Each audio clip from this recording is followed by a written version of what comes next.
ఒకనాడు మానవ సమాజంలో ప్రబలంగా ఉండే అంటరానితనం ఇప్పుడూ ఉంది. కాకుంటే అది రూపు మార్చుకుంది.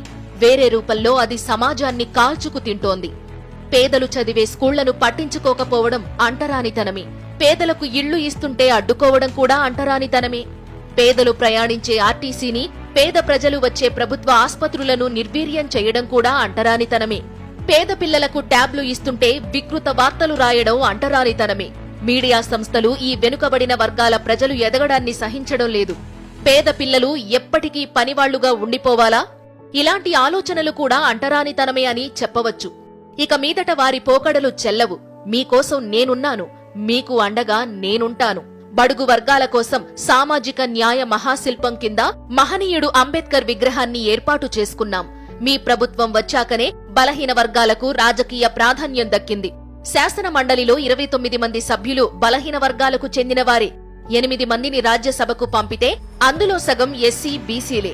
13 జెడ్పీ చైర్మన్లలో 9 మంది బలహీన వర్గాల వారే.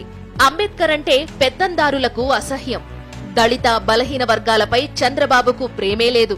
పెత్తందారీ పార్టీలకు, పెత్తందారీ నేతలకు దళితులంటే చులకన.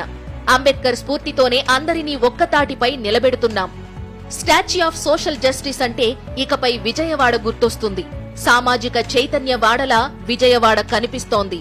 దళిత జాతికి, బహుళ జనులకు అభినందనలు తెలియజేస్తున్నా.